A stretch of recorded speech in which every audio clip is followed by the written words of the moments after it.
Olá, boa noite. Meu nome é Eduardo Oliveira, sou DPO, auditor e consultor em Lei Geral de Proteção de Dados e Compliance. E hoje, aqui, nesta gravação, à noite, com imenso prazer e que agradeço ao Dr. Alexandre Rolo. O Dr. Alexandre Rolo é presidente da Comissão de Cultura e Eventos da OAB São Paulo e que me fez o convite, o qual, mais uma vez, agradeço e que aceitei de imediato para este Projeto Cultura com você.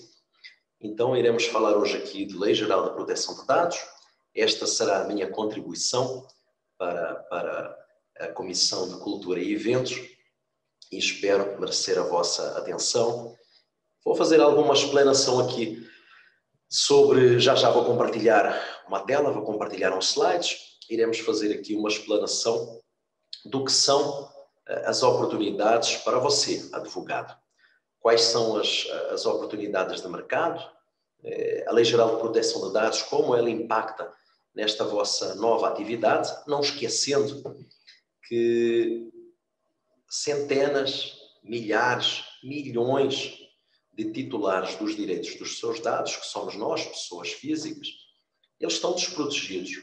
Estão desprotegidos hoje porque não sabem, não têm a informação correta sobre os seus direitos. E é exatamente isso que a lei 13.709/18, é isso que ela fala, é isso que ela mostra, as prerrogativas que os titulares dos dados têm sobre a sua privacidade, sobre o acesso aos seus dados, sobre o pedido de informação, a remoção e a exclusão. Então, nós iremos falar aqui em aproximadamente 40 minutos, 50 minutos, espero eu. Esta gravação é ao vivo, não pretendo fazer recortes, então algumas coisas eu vou corrigir se tiver essa necessidade, como foi anteriormente, não era a Lei 12.000, a Lei 12.846 é do Compliance, e nós estamos a falar aqui hoje sobre a Lei 13.709/18. Bom, somente fazendo uma introdução, a lei está vigente. A lei está vigente desde agosto do ano passado.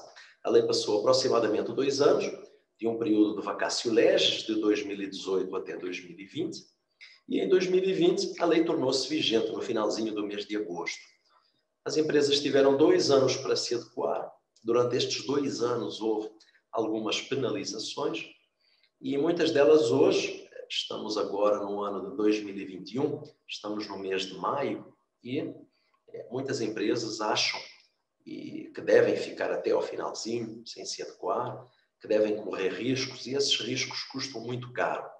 Não apenas em função do artigo 52 da lei, mas também que prevê as penalidades, mas também através dos danos que isso causa aos titulares, e bastante. Bom, eu vou começar a compartilhar aqui uma tela. Agora vou aqui para o meu share screen. E vou escolher aqui um PPT que eu trouxe aqui para vocês. Agora a apresentação de slides.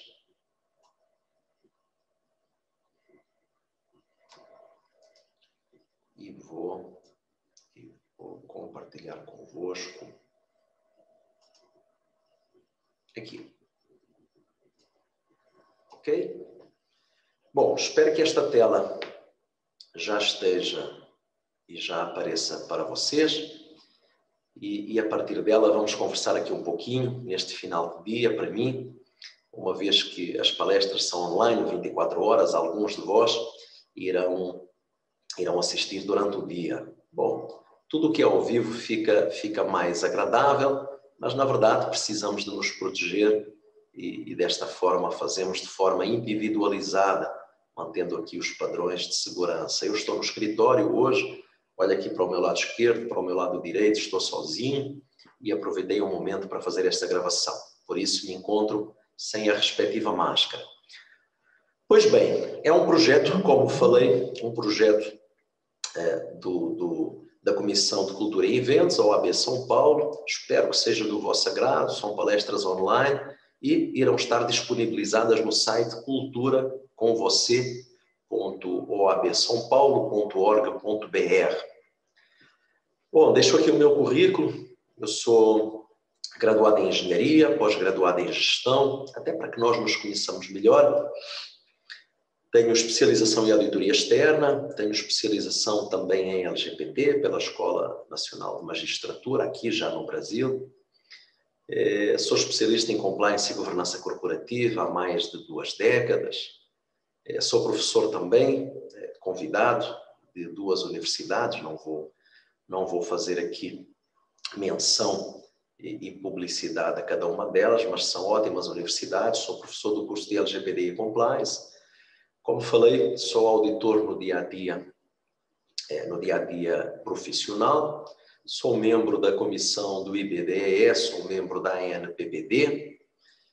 Sou membro também da WCA, World Compliance Association. Sou professor, palestrante, perito do TJSP nas áreas de LGPD e Compliance. Gosto de estudar, gosto de compartilhar conhecimento, gosto de aprender. Então, acho que é isso o nosso maior bem, o nosso maior ativo é o nosso conhecimento. E o meu objetivo é compartilhar isso convosco hoje aqui, tá bom? Vamos então iniciar aqui o nosso serão conjunto de LGPD. Vejam bem, primeiro é importante definir o que é LGPD. Importantíssimo, para que não haja confusão. A Lei Geral de Proteção de Dados, ela fala de dados pessoais sensíveis e de dados pessoais que são os nossos. Vamos começar pelos dados pessoais. E a própria definição que eu trouxe aqui diz de que dados pessoais é uma informação relativa a uma pessoa viva. Reparem que é muito importante. Pessoa viva. Aquela pessoa que veio ao óbito, na verdade, já não está englobada pela LGPD. Bom, então dados pessoais é um conjunto de dados nossos, pessoa viva, que nos identifica. Esses são os nossos dados pessoais. Já vamos ver quais. E temos depois os dados pessoais sensíveis. Os dados pessoais sensíveis, como é que nós diferenciamos rapidamente um do outro? Bom, nós diferenciamos, sem olhar aqui para a definição, dizendo que os dados pessoais sensíveis, eles podem ensejar, eles podem trazer uma discriminação do seu titular. Então, como eu diferencio um do outro? Dessa forma. Ambos são dados e são informações de pessoas vivas, que nos identifica ou identificável, mas nos dados pessoais sensíveis podem ensejar a uma discriminação do seu titular. Poxa, aí vocês perguntam, e como? Bom, é simples. Vocês lembrem-se de dados médicos. Vocês lembrem-se de uma convicção religiosa, política. Então, todas essas informações, elas são de um foro sensível e elas podem trazer alguma discriminação do seu titular, a quando elas se tornam públicas sem o consentimento do titular. Ok? Vamos ver quais são. Bom, nós temos aqui dados pessoais, exemplos. CPF, endereço, RG, e-mail, telefone, uma carteira de habilitação, para mim, por exemplo, estrangeiro, passaporte, ou RNM, Registro Nacional Migratório. Então, vocês vejam que nós temos aqui um conjunto de dados pessoais, não necessariamente terão de ser todos, mas temos aqui um conjunto de dados pessoais que nos identificam a priori, de imediato, ou que nos tornam identificáveis, ok? Bom, do outro lado, nós temos dados sensíveis. Vejam bem, origem racial, convicções religiosas, filiação sindical, opinião política, questões genéticas, biometria, dados de saúde, ou então dados sobre a vida sexual. Vocês vejam bem, vou dar aqui um exemplo de um dado de saúde. Não trouxe esse vídeo aqui, eu utilizo muito nas minhas aulas, que é um vídeo que mostra que uma pessoa, sexo feminino, um certo dia foi numa farmácia e comprou um produto. O produto que comprou era um teste de gravidez, ok? Agora vou começar do fim da história. Essa pessoa do sexo feminino era altamente especializada e profissional e fez uma entrevista de emprego numa empresa, numa multinacional. E o entrevistador falou que o currículo dessa pessoa do sexo feminino era o melhor currículo que ele já tinha visto para aquele cargo. E que teria de passar pela praxe, pela entrevista, para que ele tomasse algumas informações, para que ele tivesse algumas convicções de tudo aquilo que estava escrito no seu currículo, mas manifestou, no final, essa opinião. Pediu para que a pessoa esperasse entre 24 a 48 horas para ser chamada novamente, que certamente o lugar, aquele local de trabalho, a vaga, seria sua. Bom, 24 horas depois, essa pessoa do sexo feminino recebeu uma mensagem a dizer que tinha sido preterida por um outro profissional. E aí o vídeo rebobina, vai lá atrás e mostra que essa pessoa, essa profissional do sexo feminino, foi numa farmácia, alguns dias atrás, comprou um teste de gravidez e não tem nada de mal quanto a isso. Mas, na verdade, quando chegou no caixa, foram coletados os seus dados pessoais. Aí que nós entramos. Foram coletados os seus dados pessoais, como CPF, RG, e-mail, telefone. E reparem que essa informação era do conhecimento da empresa que estava a fazer o recrutamento dessa vaga. Para a empresa, aquilo já era um problema, ou quando ela teve conhecimento dessas informações, tornou-se um problema. Vou contratar um profissional do sexo feminino que está a querer engravidar. Vai trazer um problema para a empresa. Do outro lado, vocês reparem que aquela pessoa do sexo feminino, ela comprou um teste. Não significa que seja o teste para ela, em primeiro lugar. Poderá ser para alguém da sua família. E ainda que fosse, não teve resultado. E ainda que tivesse resultado, não é nenhuma objeção contratar um profissional que tenha o desejo de engravidar. Um profissional que seja puérpero ou lactante. Nossa, é um absurdo. Isso é uma perfeita discriminação. Então, eu trouxe aqui esse exemplo só para vocês entenderem que o que é que um dado sensível pode fazer. Pode arruinar a vida de um de nós, que somos titulares dos nossos dados. Pois bem, se nós montássemos uma pirâmide, é uma das perguntas e que eu peço nas aulas para que façam. Vamos montar aqui uma pirâmide. Alguém se arrisca, alguém me ajuda? Então, nós temos na base da pirâmide, temos as informações dos indivíduos. Aqui no Brasil temos informações de mais de 210 milhões de indivíduos, de pessoas titulares, pessoas físicas titulares dos seus dados, e são só informações. Bom, a seguir, nós temos os dados pessoais. Já não são somente informações, são dados pessoais que dizem respeito a um titular dos seus dados. No topo da pirâmide, nós temos os dados de pessoas sensíveis. Então, nós temos aqui uma pirâmide, a pirâmide de LGBT, em que nós classificamos os dados, classificamos desta forma: informação, dados pessoais sensíveis. São aqueles que nos trazem discriminações ou possíveis discriminações. Muito bem. Vamos então falar um pouquinho da legislação, tá? Um pouquinho aqui só para nós caracterizarmos a Lei Geral de Proteção de Dados. Bom, como eu falei no início, é a Lei 13.709, é uma lei de 14 de agosto de 2018, ela passou aproximadamente 2 anos de vacatio legis para que as empresas se organizassem e se adequassem. Temos aqui um fator bem negativo, 2020, o ano passado, em período de vacatio legis, entrou essa maldita pandemia que afetou a nós, pessoas físicas, afetou as empresas, afetou a milhares de famílias com os seus familiares em óbito. Bom, mas, na verdade, é uma lei, né? Com mais velocidade ou com menos velocidade, necessitamos de adequar as nossas empresas. Muito bem. Nós temos aqui logo no artigo 1º, que diz o seguinte: esta lei dispõe sobre o tratamento de dados pessoais, inclusive, vocês vejam bem, inclusive nos meios digitais. E eu deixei ficar aqui este inclusive com uma letra, com uma cor diferente, para nós entendermos que praticamente hoje todas as empresas, elas têm um site.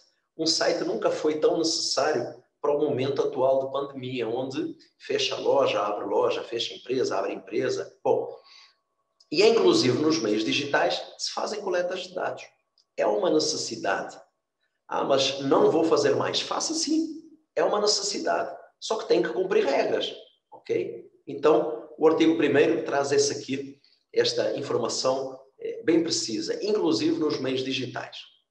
Bom, eu trago aqui, sobre a coleta, o artigo 3º. O artigo 3º, ele fala que, bom, esta lei aplica-se a qualquer operação de tratamento realizada por pessoa natural ou pessoa jurídica, direito público ou privado, independentemente do meio, vocês vejam, independentemente do meio, do país de sua sede ou do país onde estejam localizados os dados. Desde que, e eu já vou dar um exemplo, desde que, inciso 1º, a operação de tratamento seja realizada no território nacional. Vocês vejam um exemplo aqui. Uma empresa, uma Decolar.com, é uma empresa argentina em que ela realiza uma operação de tratamento, ou seja, uma operação de coleta de dados aqui em território nacional. É um exemplo de uma empresa que não é brasileira, é uma empresa que está lá, a sede do seu país é na Argentina, não é no Brasil, mas ainda assim a coleta é feita aqui. Eu quando quero comprar uma viagem, uma passagem aérea, das várias opções que eu tenho, uma delas é através dos sites. Então, a Decolar, nós entramos em território nacional, eu entro no site, faço uma compra e ela coleta meus dados. Ela coleta meus dados porque ela tem necessidade. Ela vai utilizar uma das 10 bases legais previstas e ela coleta meus dados. Mas para ela coletar, ela tem que cumprir alguma regulamentação hoje que ela é obrigada pela Lei 13.709. Vejamos aqui no inciso 2º, a atividade de tratamentos tem por objetivo a oferta ou o fornecimento de bens ou serviços. Reparem, isso é o que a lei fala, não o que eu, Eduardo. Artigo 3º. Ou seja, sempre que aquela atividade de coleta de dados tem um objetivo, fornecimento de bem ou serviços, eu tenho que me adequar. Por que é que este inciso 2º é de veras importante? Porque eu posso coletar um dado vosso, colegas, para o meu WhatsApp. Eu posso coletar ali um e-mail, eu posso coletar um dado vosso do celular, que vamos utilizar como WhatsApp. Posso até solicitar ou coletar um outro dado, um conjunto de dados pessoais, mas não tem, o objetivo não é oferta ou fornecimento de bens ou serviços. O objetivo é de nós trocarmos aqui informação, compartilharmos conhecimento, convidarmos de repente, e quando for possível, para nos juntarmos no final do dia, um happy hour, tomar um chopp. Mas o objetivo principal não é aquele que fala aqui o inciso 2º, tá? Então, saibam a diferença. Podemos coletar dados para um determinado meio e função, como é o WhatsApp, aquela nossa listagem, mas aqui é diferente.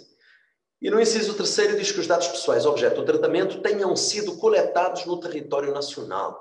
Mais uma vez, no território nacional. Então, a empresa que faz isso aqui, em território nacional, independente de onde é localizado o país, da sua sede, precisa de se adequar às regras do Brasil, Lei Geral de Proteção de Dados. Eu vou só interromper aqui um pouquinho para vos dizer que a Lei Geral de Proteção de Dados, imagino que alguns de vós já conheçam, a origem dela é a GDPR. A GDPR é a Lei Geral de Proteção de Dados Europeia. Foi a primeira Lei Geral de Proteção de Dados, bem complexa, bem formada, eu sou fã da lei da GDPR, da General Data Protection Regulation. Ela está em vigor há mais tempo, ela é uma lei vigente anteriormente à Lei Geral de Proteção de Dados aqui no Brasil, e foi a partir dela que muitos países, inclusive o Brasil, que criou a sua própria lei. Outros países aproveitaram essa lei, a GDPR, para novas regulamentações, para novas adequações, para dar nova ênfase a alguma lei de privacidade de dados pessoais. Não era chamado de Lei Geral de Proteção de Dados. Então, a GDPR, hoje, ela é uma fonte de inspiração e assim como ela foi também aqui para o Brasil. Bom, então ela fala da coleta, que eu trouxe aqui uns artigos aqui da coleta. Bom, e eu trago o artigo 7º aqui e vamos começar a falar do consentimento. Consentimento é outro dos pilares que a Lei Geral de Proteção de Dados fala nos seus 65 artigos que constituem a lei, alguns dos quais são referentes ao consentimento. Um dos quais, o artigo 7º. O tratamento de dados pessoais somente poderá ser realizado nas seguintes hipóteses. Reparem, já começamos aqui, artigo 7º. Somente poderá. E uma delas, inciso 1º, é mediante o fornecimento do consentimento pelo titular. Então, o consentimento é obrigatório para as empresas que queiram continuar a coletar dados de pessoas físicas. E é isso que não acontece. Então, vejam que 210 milhões de pessoas no Brasil, ou mais de 210 milhões de titulares dos dados, não deram qualquer consentimento e os dados continuam a ser coletados em vários estabelecimentos, em várias empresas, sem que elas tenham se adequado à forma do consentimento. Depois, ainda dentro do consentimento, eu trago aqui o artigo 8º.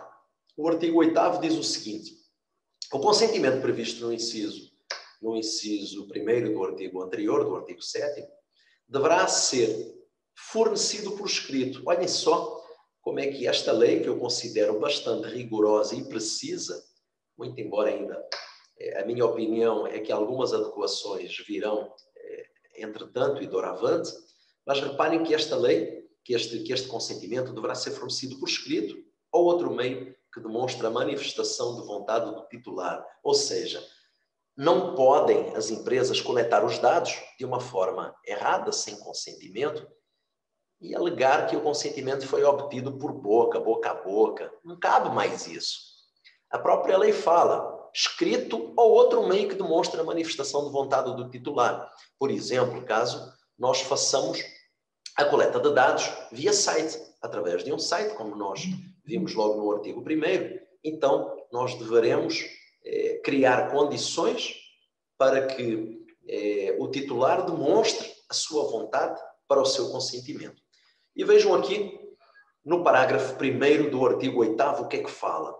Caso o consentimento seja fornecido por escrito, ou seja, através de instrumentos, através de cadastros, através de qualquer documento físico, ele deve constar de cláusulas destacadas.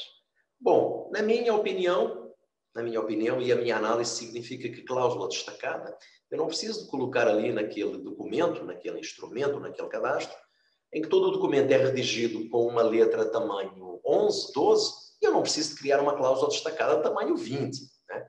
Mas o que deve constar aqui é que ela não pode ser menor. Eu não posso colocar um tamanho de letra 6.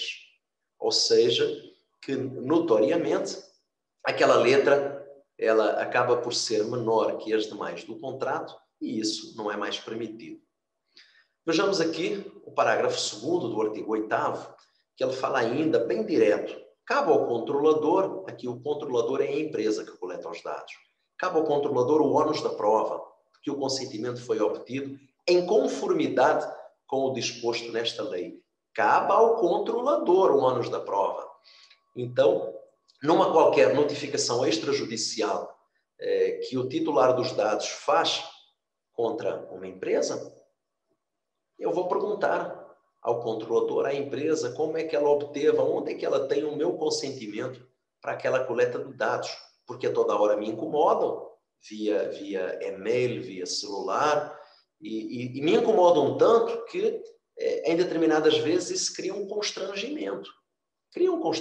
Me cria um problema. Se eu estou no meu local do trabalho e o meu telefone a toda hora não para de tocar, entrar mensagem e tudo mais, isso de facto é chato, não é? Se eu estou a dar uma aula e o meu telefone a toda hora não para, mas não para por quê? É uma ligação de um amigo, de um familiar, ou é exatamente porque os meus dados foram coletados de forma sem o meu consentimento e utilizados com uma finalidade diferente? É isso mesmo que acontece. Muito bem, no parágrafo 3º do artigo 8º, fala ainda que é vedado, é vedado, o tratamento de dados pessoais mediante vícios de consentimento. Ou seja, não alterem o meu consentimento, porque isso não é permitido. E dessa forma fica nulo a obtenção de consentimento que eu não dei para esse fim, para essa finalidade. Então, vocês verifiquem que o artigo 8º é de veras importante para que nós entendamos aqui o que é o consentimento. Vamos aqui olhar mais um pouquinho aqui do artigo 8º.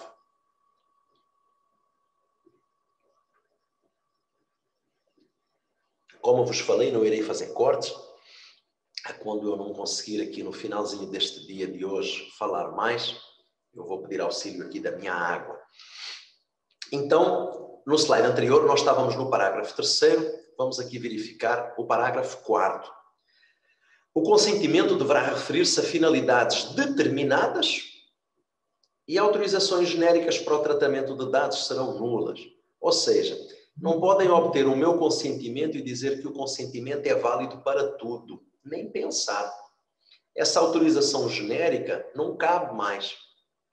Tem que ser um consentimento com uma finalidade específica e, inclusive, com a informação de um prazo para o armazenamento, para que aquela empresa destrua os meus dados depois. Não pode ficar ad eterno. Vocês vejam ainda uma outra novidade. Sempre me perguntam, eu sempre respondo da mesma forma.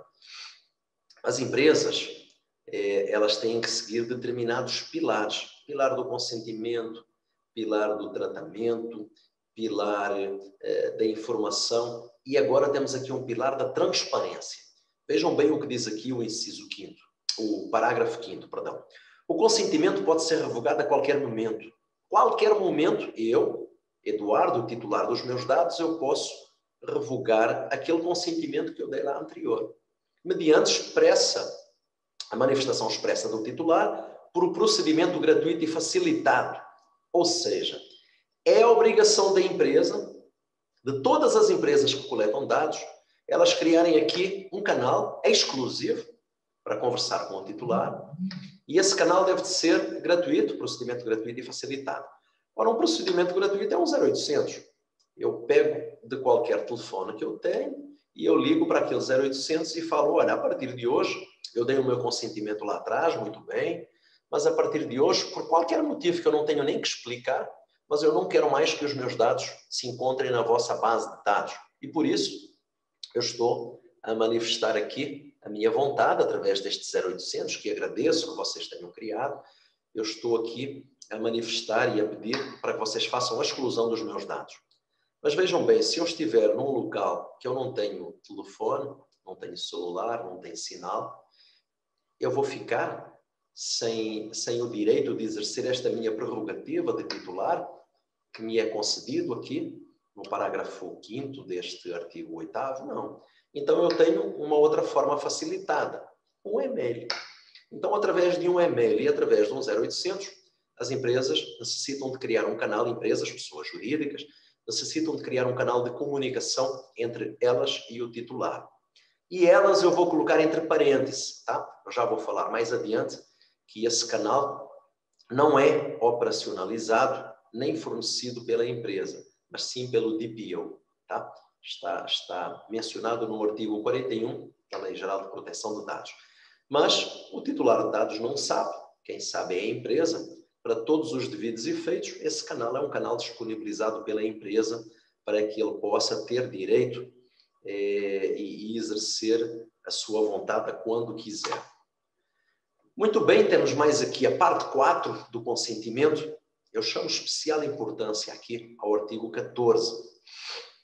Por quê? Existem algumas empresas, escolas, colégios e demais, que fazem tratamento de dados pessoais de criança e de adolescentes, todos aqueles que têm menos de 18 anos. E o artigo 14 dá um ênfase bastante grande e diz que o tratamento de dados pessoais de crianças e de adolescentes, entendamos que é de menores, deverá de ser realizado em seu melhor interesse. E o que é o seu melhor interesse? É de que, quando uma empresa tenta coletar, por necessidade mesmo, tenta coletar dados de menores ou adolescentes, ele deve de ser com o consentimento específico dado pelos seus responsáveis legais, que são os seus pais. Então vocês vejam que não pode ser coletado um dado, mas já tem 16 anos. já tem responsabilidade. Ok, mas para a Lei Geral de Proteção de Dados não é bem assim. Já tem 14 anos, já vai no cinema sozinho, já compra seu ingresso, mas ainda assim, atenção à coleta de dados de menor ou adolescente, ok? Bom, vamos falar agora sobre finalidade e adequação. Artigo 6º. O artigo 6º refere às atividades de tratamento de dados pessoais que deverão observar a boa-fé e os seguintes princípios. E logo no inciso 1º fala sobre a finalidade, ok? Bom, eu estava a falar aqui das ligações e tenho aqui um spam, uma ligação suspeita no meu celular que me incomodou aqui na nossa reunião, vocês vejam. E se eu for atender, é uma ligação com toda a certeza de alguém que coletou o meu dado e está a utilizá-lo com uma finalidade diferente daquela da coleta. Ou coletou com o meu consentimento, ou coletou sem o meu consentimento e utiliza para uma finalidade dúbia. Muito bem. O artigo 6º fala aqui no inciso 1º sobre a finalidade. E a finalidade é a realização do tratamento para propósitos legítimos, específicos e explícitos informados ao titular. Então, vocês verifiquem que, para eu fazer uma coleta de dados, mesmo com o consentimento, eu tenho que informar qual a finalidade. E no inciso 2º deste artigo 6º, a adequação. A adequação. Então, vocês vejam bem que a lei ela é bastante complexa, mas ela determina com bastante precisão e uma informação, quanto a mim, bastante clara sobre a forma de coletar dados pessoais.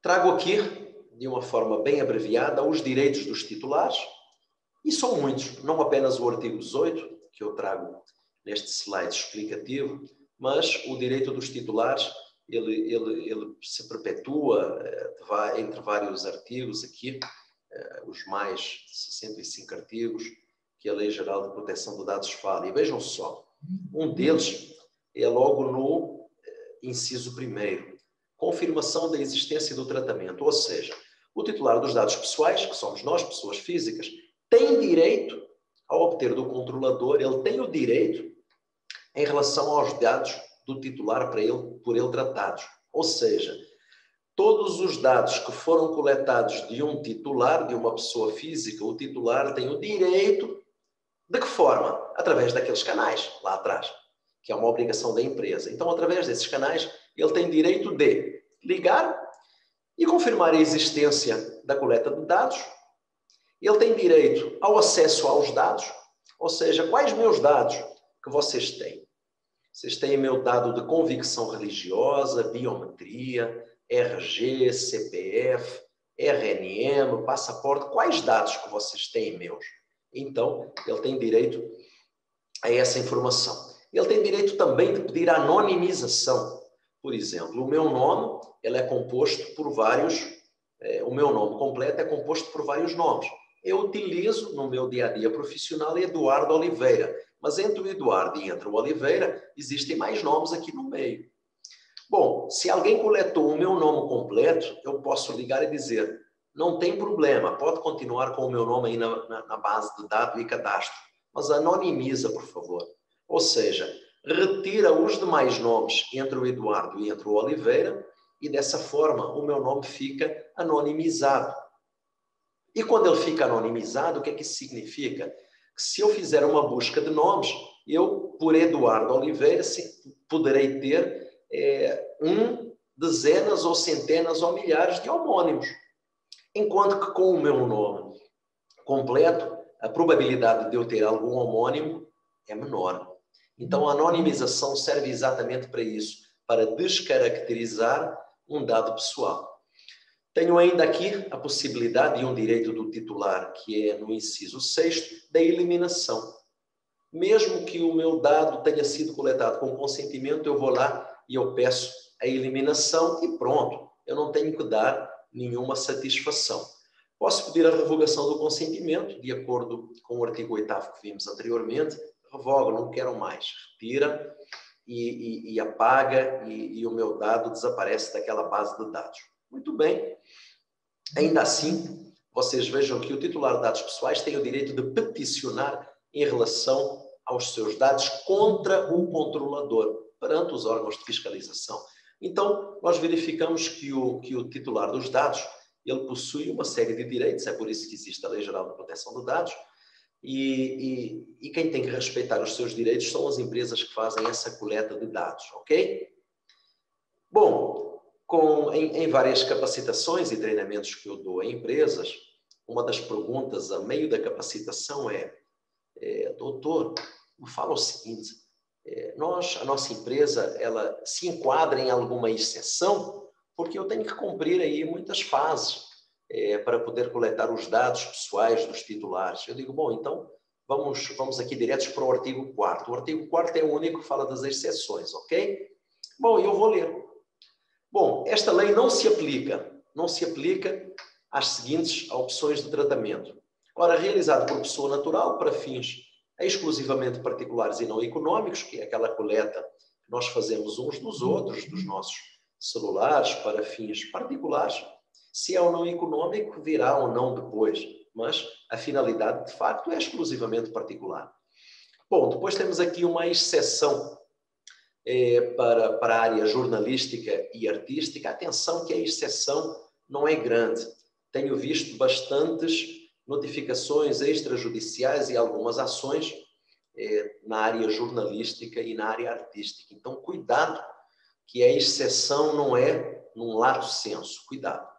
Bom, para fins acadêmicos, aplica-se uma hipótese no artigo 7.011 desta lei, e aquela realizada para fins exclusivos de segurança pública, defesa nacional, segurança do Estado e atividades de investigação e repressão de infrações penais.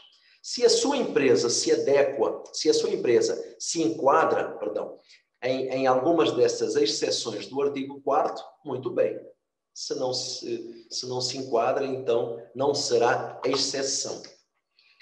Muito bem, se ela não é exceção, é regra, e se ela não cumprir, nós temos aqui o artigo 52 da lei, que ele mostra quais são as penalidades.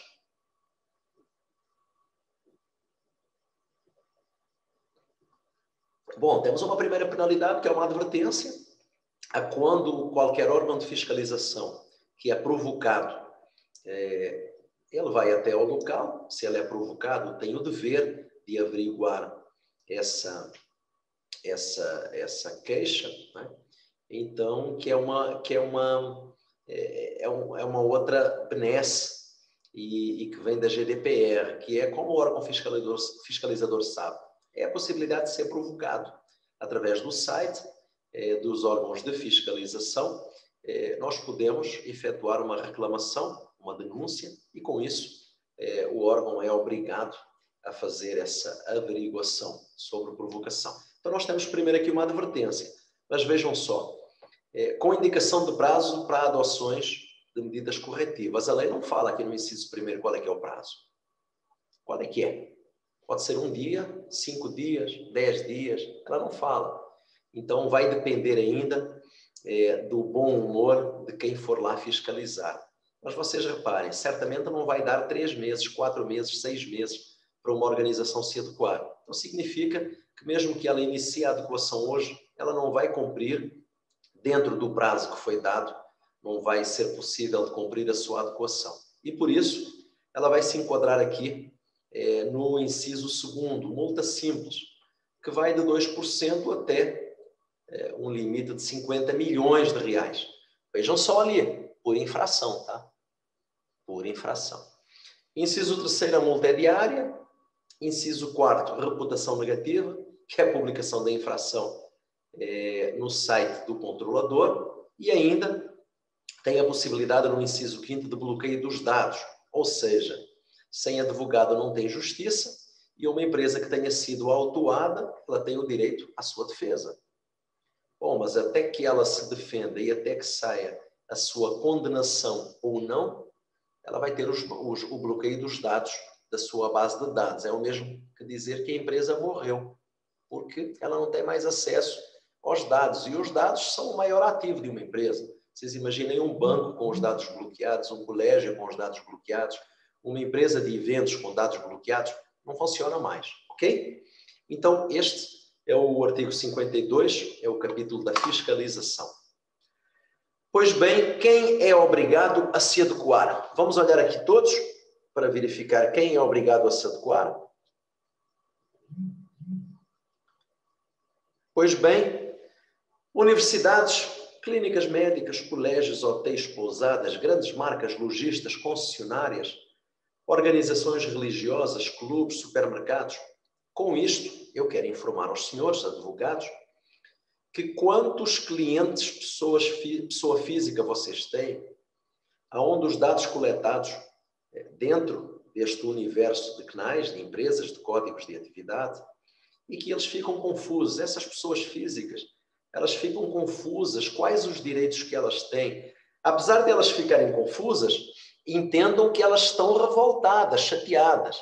Se pesquisarem no Google, vocês vão verificar, ou no YouTube, vão verificar diversas entrevistas que órgãos de mídia fazem, em que as pessoas não aguentam mais. Coleta e coleta de dados e ligações e importunações e fraudes, né? E fraudes. Que os dados pessoais utilizados de forma errada, eles servem para alimentar a fraude, ok? Fraude do FGTS, fraude em cartões de crédito, fraude de tudo, né? A utilização dos nossos dados proporciona isso. Então, por que é que o título da nossa palestra aqui online se chama Os Desafios e Oportunidades do Advogado, diante da Lei Geral de Proteção de Dados? Ou seja, vocês têm no universo hoje mais de 200 milhões de pessoas físicas que vocês, advogados, podem assessorar na busca dos seus direitos. Ok? Pois bem, formas de coleta. Como é que elas são, as formas de coleta? Pois bem, são muitas. Eu trouxe aqui alguns exemplos, exemplos públicos, tá? Não quero ferir susceptibilidades de nenhuma empresa, são retirados de forma aleatória, não me entendam de forma errada, então poderia trazer aqui dezenas e dezenas de exemplos. Peguei na internet, uma forma pública de informação, uma ficha de cadastro de um candidato. Se nós olharmos para uma ficha de cadastro aqui de candidato, como eu estou a olhar aqui também no visor, vocês vejam a quantidade de dados pessoais e sensíveis que estão a ser coletados no momento só de uma ficha de cadastro do candidato. Não sabemos se ele vai ser ou não escolhido, mas os dados pessoais já foram coletados. Então, nomeadamente, uma ficha destas está completamente desadequada de há 2 anos para cá. Não pode mais ser assim. Reparem que nós temos aqui também um exame admissional, um cadastro para um exame admissional, ou seja, partindo do princípio que o candidato foi admitido, ele faz o exame lá e quando ele é desligado, dispensado, ele faz o demissional. Então, a empresa que coletou o dado do candidato, depois utilizou o dado do candidato para efetivar um contrato de trabalho, entretanto, compartilhou com uma empresa de segurança de trabalho para que seja realizado de forma obrigatória o exame admissional e depois o demissional. Vejam bem o ciclo do dado desde o dia que foi coletado. Aí eu pergunto, com ou sem o consentimento do titular, claro? Com uma finalidade específica ou genérica, que não é possível? Com a transparência de um canal de comunicação, para que o titular dos dados possa a todo e qualquer momento pedir a remoção do dado ou a informação, conforme nós vimos nos direitos que tem lá no artigo 18. Bom, nesta informação que eu obtive aqui de forma pública na internet, que eu fui retirar, não aparece nada disso. Então vocês vejam que continuam a não ser respeitados os direitos do titular e com isso as oportunidades para vocês advogados. Vejam bem, artigo 7º principalmente foi ferido. O fornecimento de consentimento do titular não existe, não existiu dentro destes documentos e instrumentos que eu trago aqui nesta nossa palestra online. Depois, é muito comum nas escolas terem formulários de inscrição para amanhã, para o período da tarde, para o período noturno, enfim. E mais uma vez, é necessário coletar dados. Temos que saber, as empresas terão de saber, a forma correta de efetuar essa coleta, observando as prerrogativas e os direitos que os titulares dos dados têm. Mais uma vez, é informação que eu retirei da internet pública, sem ferir qualquer susceptibilidade. Nós temos aqui dezenas e dezenas, centenas de pessoas físicas em que não foram acautelados os seus direitos. Bom, vou trazer aqui mais. Preencha seu cadastro, quer seja de forma física, quer seja de forma virtual na internet. Eu não vejo aqui informação. Mas, ao contrário, eu vejo aqui dados pessoais sensíveis. Sexo. A seguir tinha convicção religiosa.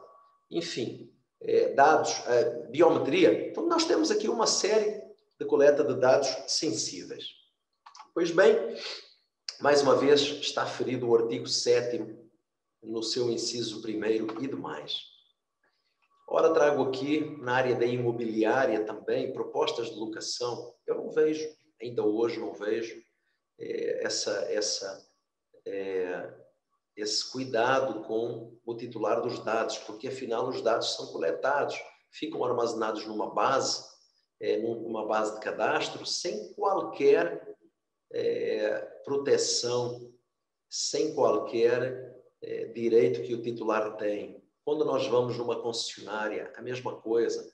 Coletam os nossos dados, a placa do nosso veículo e toda a informação nossa como proprietários daquele veículo, mas tem que saber fazer a coleta. E quando assim não acontece, esses dados, eles são vazados. Eles têm uma alta probabilidade de ter vazamento de dados. Não são só as grandes empresas com valores de budgets bem elevados para proteger os dados, para proteger a privacidade contra roubo ou vazamento. Nem sempre é vazamento. Umas vezes são roubo interno, e outras vezes nós temos a venda dos dados, pura e simples. E não vemos as empresas respeitarem, se preocuparem, algumas delas, ou a maioria ainda hoje. Então, nós temos os nossos clientes, pessoas físicas e titular de dados, desprotegidos contra essa assessoria jurídica. Mais uma vez, o artigo 7º está ferido na sua totalidade. Pois bem, vou trazer aqui uma inovação. Ai, as costas, não é? As costas do dia todo aqui sentado. Bom, um dos pilares para a adequação à Lei Geral de Proteção de Dados de Empresas chama-se Política de Privacidade e Segurança. Se vocês entrarem num site de uma empresa que coleta dados, e se vocês verificarem que não tem uma política de privacidade e segurança de dados, essa empresa não está adequada, ok? Não está, simplesmente não está. Por quê? Porque quando ela inicia a sua adequação, através de um DPO, ou encarregado, como a lei determina e especifica no artigo 41, no seu parágrafo 1º e 2º, obrigatoriamente tem que existir uma política de privacidade. O que é uma política de privacidade? É como se fosse uma Bíblia, tá?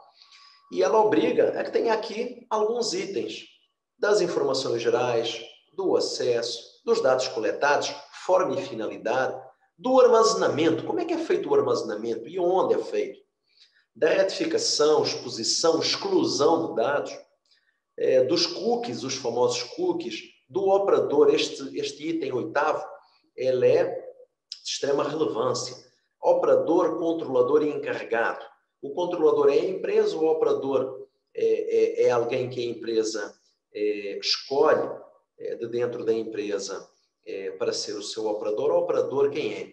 O operador é aquele profissional que tem a capacidade de interromper a todo e qualquer momento uma probabilidade de incidente.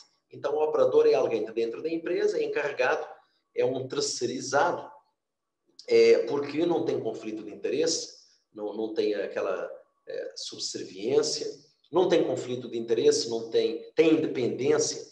Então, o encarregado deverá ser alguém externo à empresa, porque com isso não obedece àquelas ordens diretas e realiza e desempenha o seu trabalho com total independência. Das disposições gerais e da aplicação e jurisdição. Vocês vejam bem, com uma política de privacidade, eu trouxe aqui um exemplo do site A12. O site A12 é o site do Santuário Nacional de Aparecida, todos vocês deverão conhecer, e o site mostra exatamente lá a política de privacidade e especifica de forma obrigatória, ou seja, é uma informação que deve ser pública, especifica de forma obrigatória quem é o seu encarregado ou o seu DPO, de acordo com o artigo 41, parágrafo 1º e 2º, não é?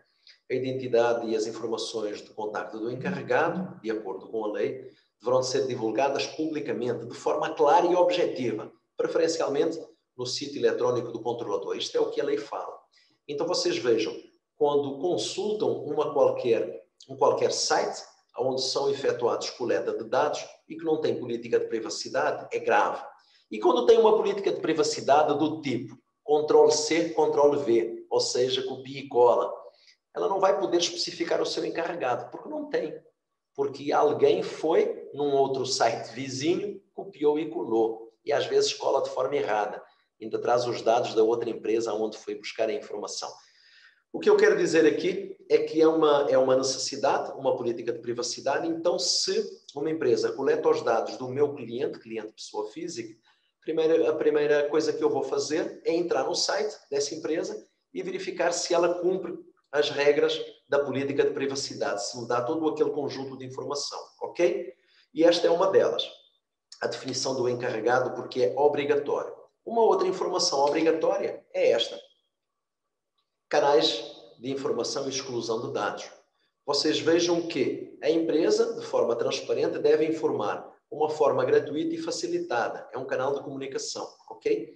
Bom, se não tem estas duas necessidades e obrigatórias, então aquela política de privacidade ela não vale de nada. Se ela está lá só para dar uma informação, mas que não serve para me dar direitos a mim, titular dos dados, ela não serve para nada, porque ela é um lixo. É um lixo. Pois bem, e acontece, tá? Se vocês verificarem em muitos sites, vocês vão encontrar que as coletas de dados são feitas de forma irregular, não adequadas, e a política de privacidade é um zero à esquerda. Pois bem, por que é que o RH, dentro das empresas, é uma das áreas mais impactadas pela LGPD? Eu fiz aqui um recorte de uma mídia, ou foi o Migalhas, ou foi o Jota, ou foi uma outra qualquer mídia que eu faço leitura diária. Bom, por que é que ela é uma das áreas mais impactadas? Valor econômico. Eu trago aqui esse recorte que diz o seguinte: em 19 de janeiro deste ano, 2021, o Valor Econômico publicou aqui que trabalhadores, vocês vejam a informação como ela é pertinente, trabalhadores usam a LGPD para buscar direitos na justiça. Na justiça. Ou seja, os trabalhadores vêm utilizando a LGPD, claro que os trabalhadores, através do seu advogado, obviamente, vêm buscando essa Lei Geral de Proteção de Dados para fortalecer argumentos nas ações trabalhistas. E diz o artigo que aparecem 139 ações trabalhistas, ou seja, até aquela data, até a data 19 de janeiro, basicamente será no último trimestre do ano de 2020, aparecem 139 ações trabalhistas que somam 15 milhões de reais. Então vocês vejam bem que hoje, 2021, mês de maio, nós teremos um número muito maior, tanto de ações quanto de um somatório de valores. Por quê? Porque, na verdade, é que aqueles contratos de trabalho de curto prazo e até os de longo prazo, as empresas ainda não adequaram as suas regras para coleta. E com isso, quando demitem os seus colaboradores, eles continuam a ter ligações e ligações e ligações de outras empresas com as quais a empresa-mãe compartilhou esses dados de uma forma não consentida ou não adequada.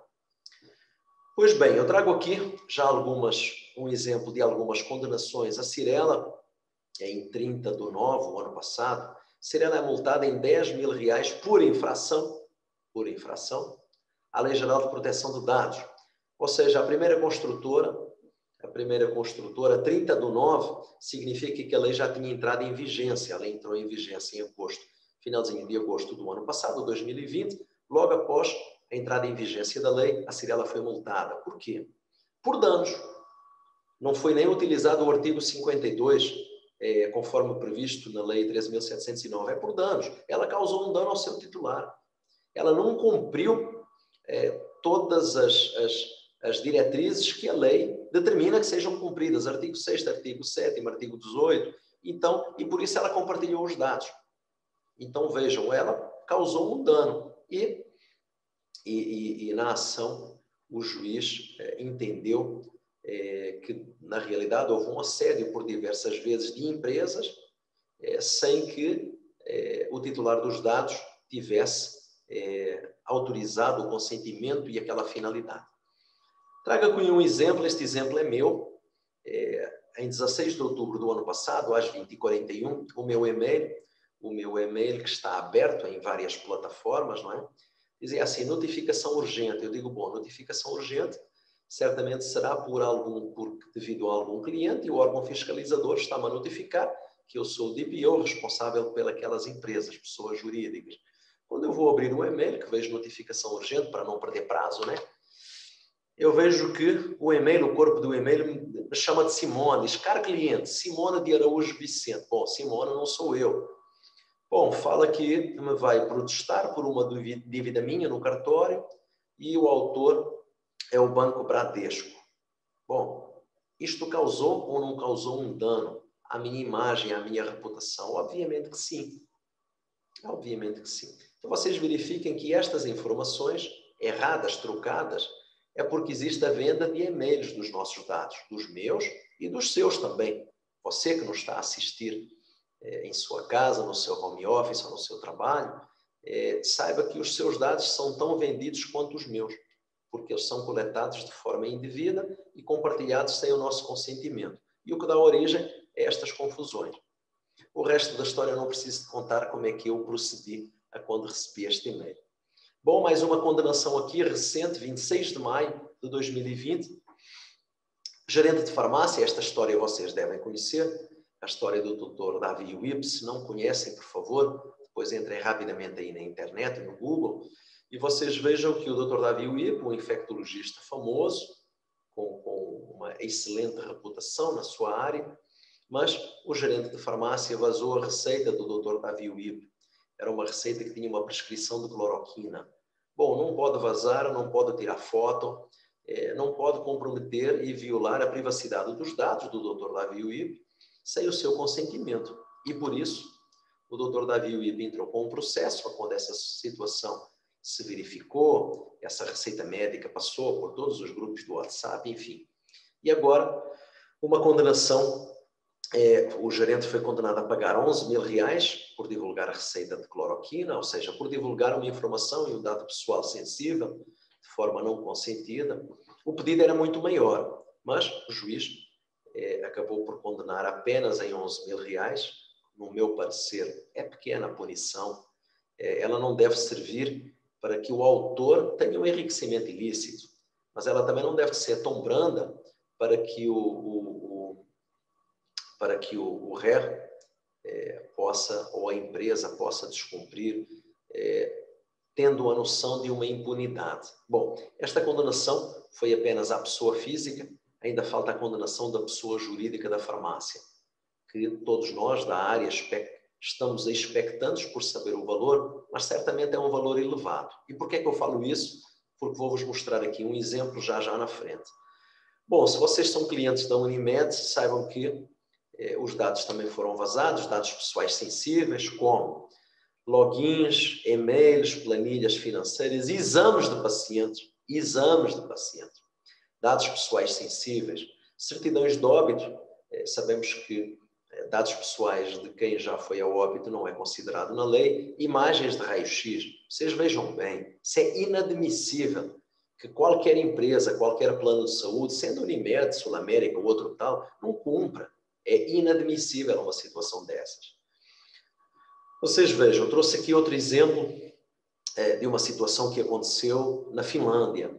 Eu trouxe este exemplo da Finlândia para não constranger empresas aqui da área de saúde, mas informações de pacientes, vejam só, informações de pacientes de uma grande rede de psicoterapia na Finlândia foram roubados por um invasor.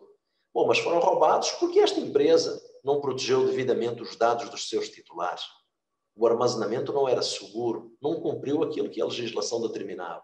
E por isso, Eu falo assim, bom, foram roubados ou foram disponibilizados? Fica a dúvida sempre, né? O que acontece é que alguém passou a chantagear centenas de pessoas em função daquela informação privada, do foro privado, está consagrado na Constituição, na vossa Constituição brasileira, no artigo 5º, se eu não estou em erro, o direito à privacidade, à honra. Isso é completamente absurdo, não precisaria nem da Lei Geral de Proteção de Dados.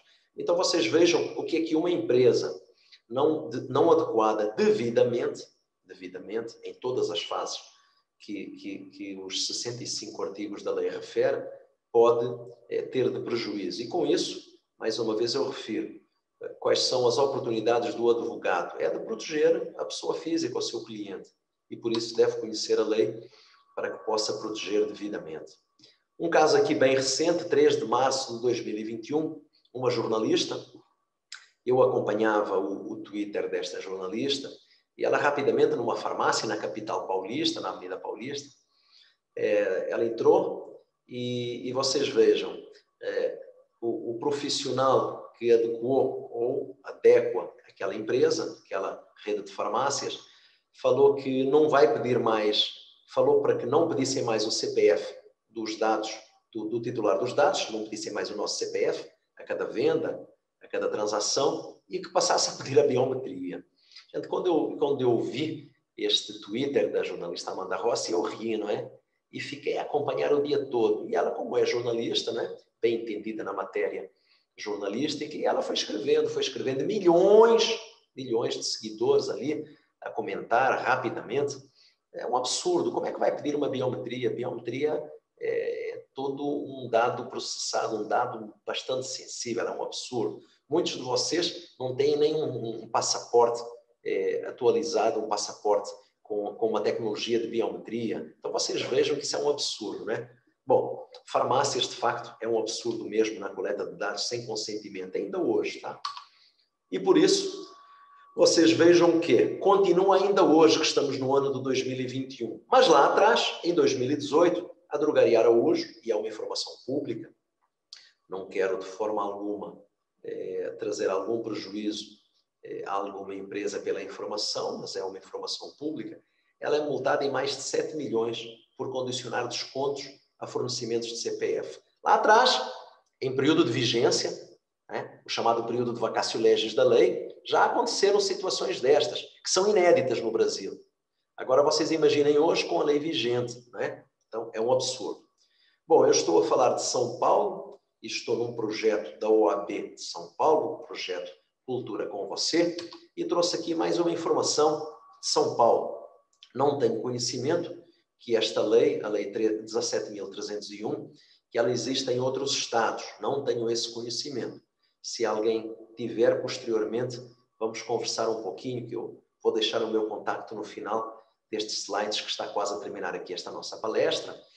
E vocês vejam bem, Lei 17.301, que é de 1/12 de 2020, do finalzinho do ano passado, que diz o seguinte, olhem a emenda, proíbe farmácias e drogarias de exigir o CPF do consumidor. O consumidor é o titular dos dados. No ato da compra, sem informar de forma adequada e clara sobre a concessão de descontos. Ou seja, é um enquadramento da Lei Geral de Proteção de Dados. Não somente a Lei 13.709 fala nos seus vários artigos sobre esta impossibilidade, como a própria lei proíbe. E obriga a que seja publicada de forma clara lá na farmácia esta informação. E isso não acontece. Ainda ontem passei por uma farmácia, no final do dia, antes de ir para casa, próximo da minha residência, e mais um stress. Para a compra de medicamentos, aí dava um desconto lá absurdo, 200, 250 reais de desconto, e me obrigaram, se eu não fornecesse o CPF, eu não teria aquele desconto. Eu fiz tudo certinho como pediram, claro que fui documentando, e não tive tempo ainda hoje, mas até sexta-feira, essa farmácia receberá uma notificação extrajudicial, certamente para explicar aquilo que não tem explicação. Então, vocês vejam bem. Bom, temos aqui um outro caso. Então, este caso é um absurdo, não é? É uma informação inverossímil, não é? É um sorteio que é realizado por uma determinada empresa, farmácia, em que pede o nome, o endereço, o telefone, o e-mail e ainda tem uma mensagem de que a empresa está de acordo com a Lei Geral de Proteção de Dados. Enfim, um absurdo, não é? A gente vê tudo para a coleta de dados. Então, eu vou referir. A coleta de dados ela é importante para os cadastros das empresas comunicarem com as pessoas físicas, mas tem que ser feitos de forma correta e legal. Então, mais uma vez, é um mercado aqui bastante grande para proteger os direitos das pessoas físicas, que somos nós, e que sem advogado não tem justiça. Fere o artigo 8º e os demais artigos, mas principalmente, vejam só aqui o parágrafo 4º do artigo 8º. Consentimento e autorizações genéricas para o tratamento de dados pessoais são nulas. São nulas. É vedado o tratamento de dados pessoais mediante vício de consentimento. Então, continuamos a verificar situações destas todos os dias, ok? Trago aqui outro exemplo de um aposentado em que obteve um empréstimo sem autorização, ok? Bom, e já houve aqui uma condenação. Já houve aqui uma condenação, vocês vejam, é uma informação até do Extra. O advogado, o seu defensor oficial, recorreu à Lei Geral de Proteção de Dados para fazer um enquadramento ao banco, à instituição financeira, e danos morais 35 mil reais. Vocês vejam, uma ação de pequenas causas que vai no limite de 40 salários mínimos. Espero que tenha havido aqui uma comprovação do dano e 35 mil foi pedido na ação.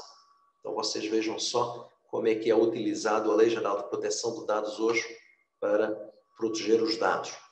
Bom, terminei aqui. Se nós estivéssemos ao vivo, haveria aqui espaço para perguntas, para respostas. Estamos aqui numa palestra online. Acredito que já estamos aqui há 1 hora. Vou terminar, vou me apressar. Eu deixo aqui o meu WhatsApp, eu deixo aqui o meu e-mail, deixo aqui o meu Instagram e o meu LinkedIn. Caros colegas, se precisarem de falar comigo, eu estou à disposição. Agradeço a vossa atenção. Bom, é um pouquinho cansativo de final de dia, mas é muito prazeroso estar aqui, colaborar com a OAB-SP, colaborar e aceitar o convite do Dr. Alexandre Rolo. Mais uma vez, muito obrigado, doutor, pelo convite. O senhor que é presidente da Comissão de Cultura e Eventos, e estarei sempre ao dispor para uma causa nobre, como é este vosso projeto. Muito obrigado mais uma vez para você que nos assiste aí do outro lado, independentemente da hora. Aqui já é noite, eu tenho todas as luzes aqui acesas do escritório para poderem dar uma luminosidade boa aqui. Vou descompartilhar aqui a tela agora. Ora, stop share. Vou descompartilhar. E neste descompartilhamento vou aproveitar aqui em tela cheia para me despedir de você. Muito obrigado. É um enorme prazer. E se tiverem necessidade, utilizem os canais de contacto que eu deixei ficar convosco. Muito obrigado. Lei Geral de Proteção de Dados dá e proporciona para você, advogado, um maior apoio em todas as prerrogativas e direitos que o seu cliente, pessoa física, tem. A coleta de dados é efetuada todos os dias de forma abusiva. Então, ajude o seu cliente, a pessoa física, a exercer os seus direitos para que não tenham os dados vazados e utilizados de forma fraudulenta para situações que muitas das vezes causam um prejuízo enorme, como aquelas que eu no dia-a-dia verifico. Empréstimos bancários sem ter consentido e autorizado, créditos de carros, de motos, imobiliários inclusive, enfim, com acesso aos nossos dados pessoais, dá para fazer 1 milhão de coisas. Muito obrigado a todos vocês. Vou terminar aqui e fiquem com Deus, que possam estar protegidos desta pandemia terrível e horrível, vocês e todos os vossos familiares também. Muito obrigado, até uma próxima.